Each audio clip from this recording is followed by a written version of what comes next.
Nahaharap si Vice President Sara Duterte sa kasong grave threat sa Quezon City Regional Trial Court. Ayon kay Department of Justice o DOJ spokesperson Attorney Polo Martinez, isinampa nila ang kaso kahapon. Kaugnay ito ng umano'y pagbabanta ng pangalawang Pangulo kina Pangulong Ferdinand Marcos Jr., First Lady Liza Araneta Marcos at dating House Speaker Martin Romualdez. We confirm that the criminal information for grave threats was filed against Vice President Sara Zimmerman Duterte. The charge is for grave threats under Article 282 of the Revised Penal Code in relation to Section 6 of Republic Act No. 10175 of the Cybercrime Prevention Act. Ayon sa DOJ, may sapat na batayan para kasuhan ang Vice Presidente. 120,000 pesos ang inirekomendang piyansa ng piskal hinggil dito. Tumanggi na ang DOJ na magbigay pa ng maraming impormasyon o magkomento sa issue dahil nasa hukuman na ang kaso.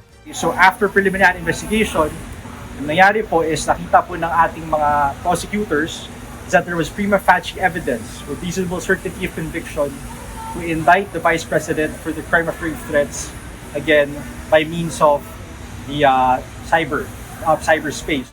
Iginiit naman ng mga abogado ni VP Duterte na inaasahan na nila ang ganitong desisyon at handa silang harapin ito.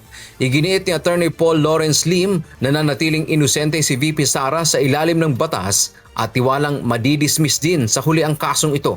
Binigyang diin ng kampo ng pangalawang Pangulo na bilang isang impeachable officer, ang Vice Presidente ay hindi siya maaaring usigin o kasuhan para sa isang opensa na kasalukuyan ding paksa ng isang impeachment case.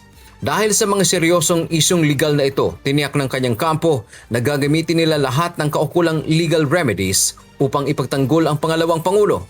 Samantala, dinismiss naman ng DOJ ang reklamong inciting to sedition na isinampa ng National Bureau of Investigation kay VP Sara dahil sa kakulangan ng matibay na batayan. Dan Diamento, humahataw sa Balita Ngayon.